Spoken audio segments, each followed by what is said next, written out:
Mas, como disse o Pedro, a gente precisa estudar melhor essas contrapartidas, é isso. Com a palavra aí, Ângela.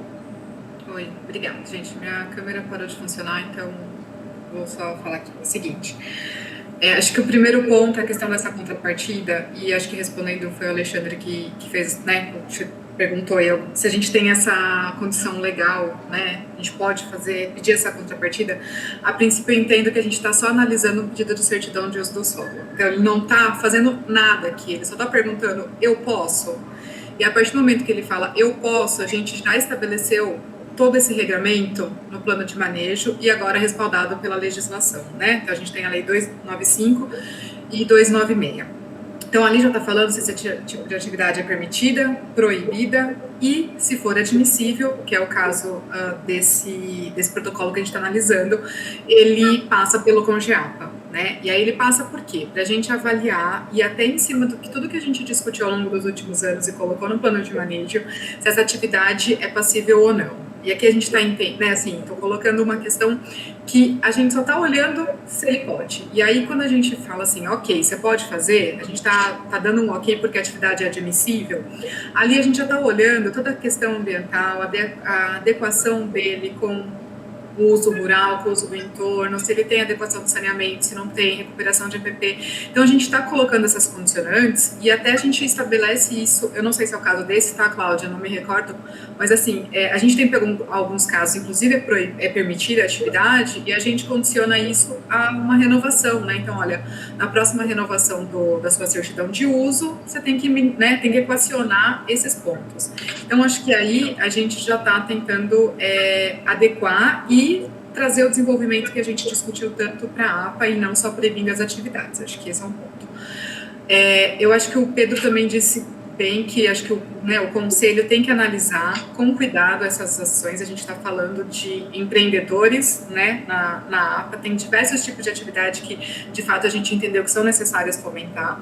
E, para isso, é super importante que acho que as comissões elas estejam aí organizadas, preparadas, para a gente discutir, a gente segue à disposição para fazer essa análise conjunta com vocês, se for o caso, tirar as dúvidas para que a gente possa ter a manifestação de vocês a cada final de reunião, né?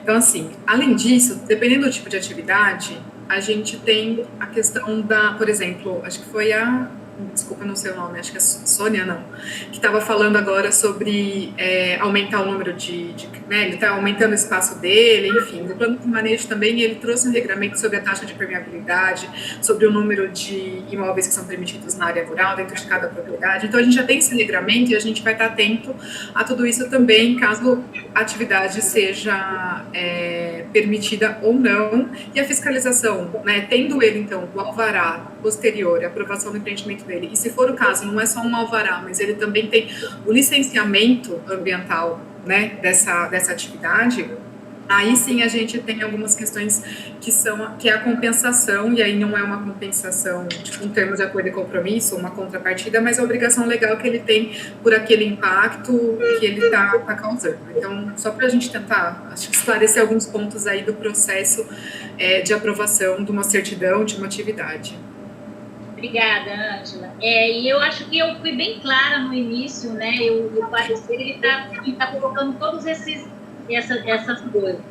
E eu vou pedir para todos os conselheiros a fazer uma leitura do regimento interno, das leis complementares, né? Porque vai ser muito complicado se em cada reunião vocês trouxerem dúvidas que podem ser sanadas na legislação. Então, faz parte, né, que todos os conselheiros tenham acesso e procurem se informar um pouco mais, tá?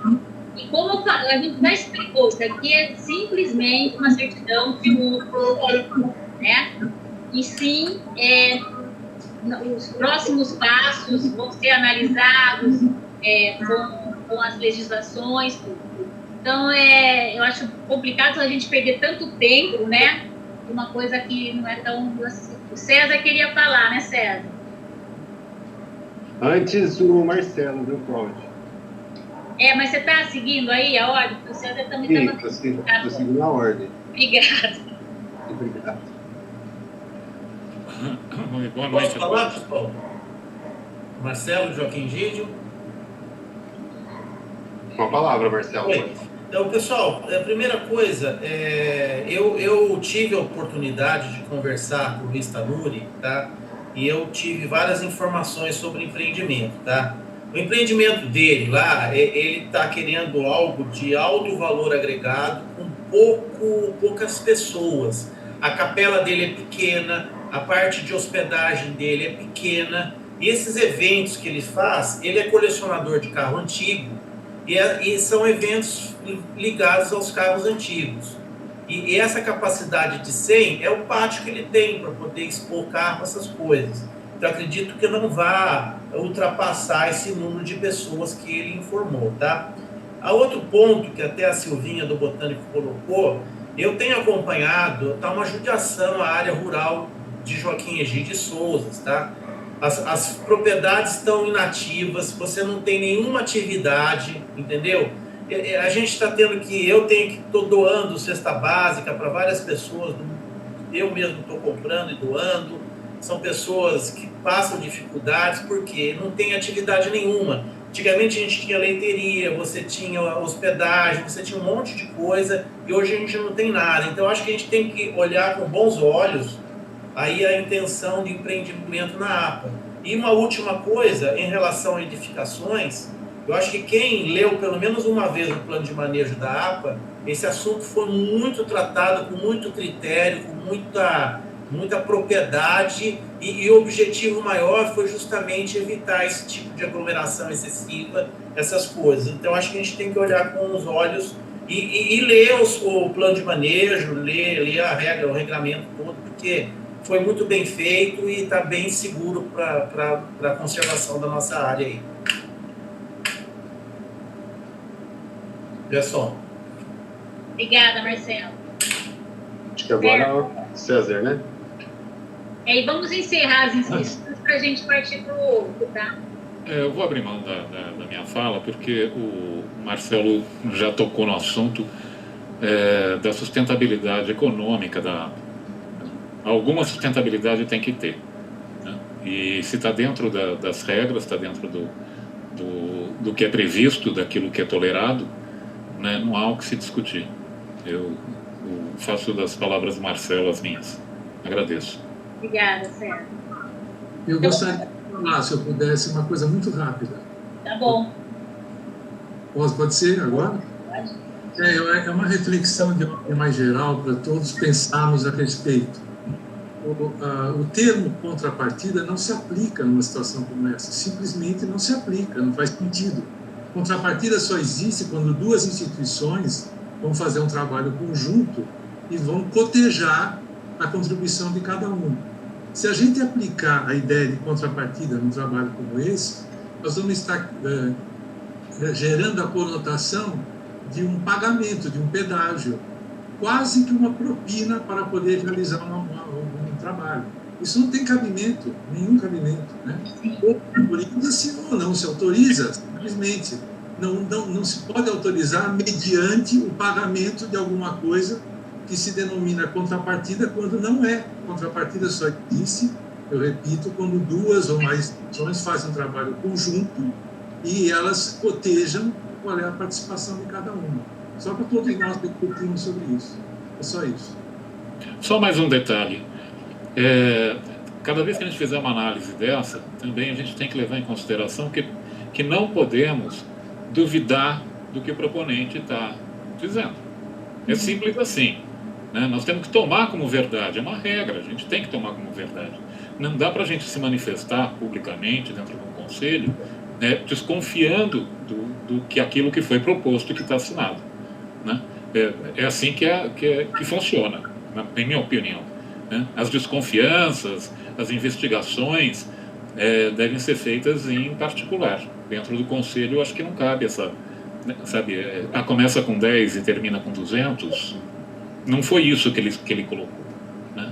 Não cabe. Existe o regramento, né? Existe o regramento que durante 3 anos incansáveis, toda a sociedade da região da APA, que a participação foi de todo mundo, foi construído esse zoneamento, né?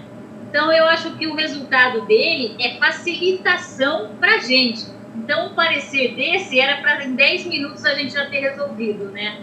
Então, vamos ver se, assim, eu faço de novo esse apelo a que todo mundo se envolva nos cadernos do plano de manejo, entenda um pouco os zoneamentos, porque uma certidão de uso do solo, gente, é simplesmente sim, você pode fazer alguma coisa, essa atividade é permitida, no caso admissível, é só isso. O restante, as outras etapas serão sim organizadas, monitoradas, será passado todo o regramento e depois, claro, a fiscalização, né? O cumprimento, quando houver alguma denúncia do não cumprimento, a fiscalização. Bom? Cláudia, então vamos colocar... Por favor, rapidinho. Ai, meu Deus. Só pegar um gancho do que você falou, rapidinho. Isso que você falou é importante. Eu acho que a gente tem que ler mesmo, para se informar, né? Mas eu acho que aqui também cabe, até mesmo eu que sou nova, só tenho 6 meses aí, né? 8 agora, porque nós já estamos em março. Mas até os novos que estão aí, eu acharia muito legal se a gente conseguisse fazer uma carreata em torno da APA, para entender aonde que estão os locais. Porque muita coisa fala e a gente fica meia imaginando onde que é. Então, se a gente pudesse juntar, cada um no seu carro, é claro, com todo o protocolo, não estou dizendo também amanhã, entendeu? Mas se a gente pudesse fazer isso, eu acho que vai ficar muito mais claro para todo mundo a hora que tiver que opinar. Tá bom, é uma sugestão. Eu acho que passando esse período agora, a gente pode, né, programar essas entradas. Assim, pelo menos o perímetro da APA, pelo menos o perímetro. Tá. Então, pessoal, vamos colocar em votação, né? Mais uma vez. Eu acho que a gente já fez a votação. Houve 2 pessoas contra, é isso? Se houver mais alguém contra, por favor, se manifeste. Eu não sei, deve estar na Unicontinela, né? Bem, Carlos, eu acho que está aprovado, né? Sim, aprovado, Cláudio. Protocolo 8348, registrei aqui 2 votos contrários. Tem mais alguém? Não? Não. Então é isso. Então, olha, a gente está estourando o horário, mas eu vou pedir para vocês, a gente vai fazer o próximo protocolo, tá? Em respeito aos interessados. Vou passar agora. Você pode colocar o outro?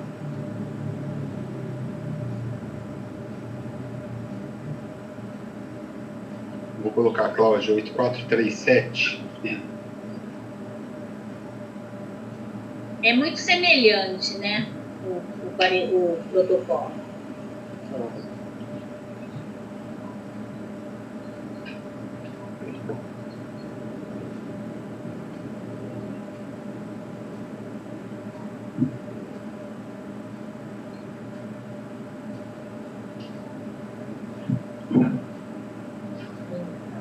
Tá bom, Cláudia. Não, esse é o despacho. Esse não precisa, Carlos. Ah, tá. É que eu me confundi naquela troca de arquivo lá. Uhum. É o outro protocolo, Você tem ele, não, Cláudio? Eu tenho.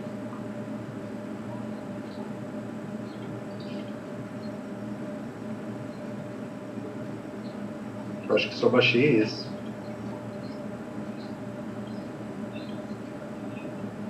Esse aqui agora é o protocolo 2020/11-8437, que deu entrada dia 24 de agosto de 2020, 2 dias depois do primeiro, né? O interessado é o Luiz Roberto de Sico, da NURI, e foi encaminhado para o Congeaba dia 30 de janeiro de 2021. Ele requer também certidão de uso do solo na gleba 1C da Fazenda São Joaquim, para viabilização de atividades hotel, casa de festas e eventos, buffet e serviços de organização de feiras e exposições. Geralmente, quando a pessoa tem interesse em atividades afins, então ela já coloca todas essas atividades, né? Que aí, se vai fazer uma ou outra, todas já estão, né? Ele já requereu na certidão de uso todas as atividades. No caso, ele quer fazer ecoturismo com máximo de 80 pessoas e 4 funcionários. Aqui, no caso, são atividades admissíveis de zona de... Aqui a zona já é a conservação geoambiental do plano de manejo, mas pelo zoneamento, as atividades também são admissíveis. Também se encontra em zona de proteção estelar, tendo regramento contra a iluminação e utilização de explosivos. Situa-se na linha de conectividade da função ecológica que passa pelo Ribeirão das Cabras. As duas fazendas, elas são quase que vizinhas. Conforme o parecer do Departamento de Planejamento e Desenvolvimento Urbano e pareceres da Secretaria, as atividades são admissíveis. Portanto, nossa manifestação quanto à emissão da certidão de uso do solo é favorável à emissão da certidão de uso do solo. Posteriormente, na fase de licenciamento ambiental, quando da apresentação dos projetos de implantação, o mesmo deverá ser encaminhado ao CONGEAPA para manifestação. Solicitamos que a PMC informe o interessado dos procedimentos administrativos posteriores e as legislações vigentes da APA de Campinas.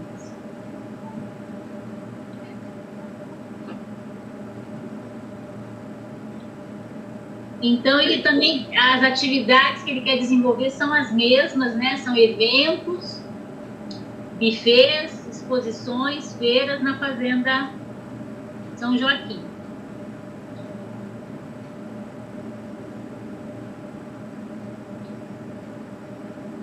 Vai votar? Vamos por votação. Uhum. Eu continuo contra, tá? Então, em votação, parecer do protocolo 8437, aqueles que estiverem a favor permaneçam como estão, contrários se manifestem. Já registrei aqui o voto contra. Abstenções. Portanto, aprovado, então, Cláudio. O voto contra. Tá certo. Pessoal, pelo adiantado, né, que a gente vai entrar na AGE, né, na Assembleia Extraordinária, a gente colocou aqui a discussão das comissões, mas eu acho que se a gente puder passar para a próxima, né, reunião, e eu acho que essa discussão, ela também vai ser, na sequência, a gente pode colocar ela, abrir também para falar com os conselheiros, tá bom? Perfeito. Então, está encerrada a reunião ordinária, né, com a...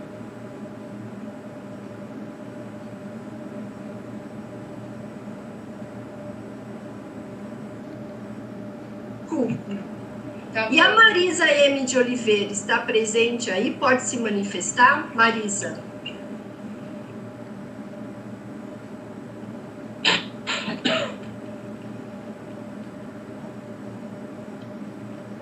Não é o Paulo Anselmo. Não é o Paulo Anselmo?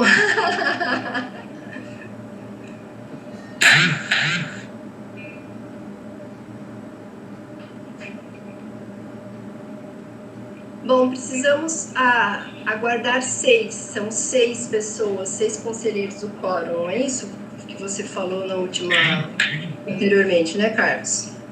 Já temos 1, 2, 3, 4, mais 2 pessoas a gente começa.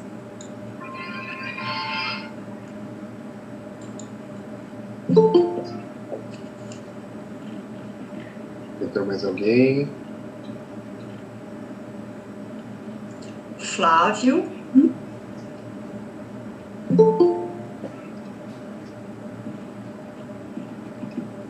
Suzana e Rita tá entrando aí agora.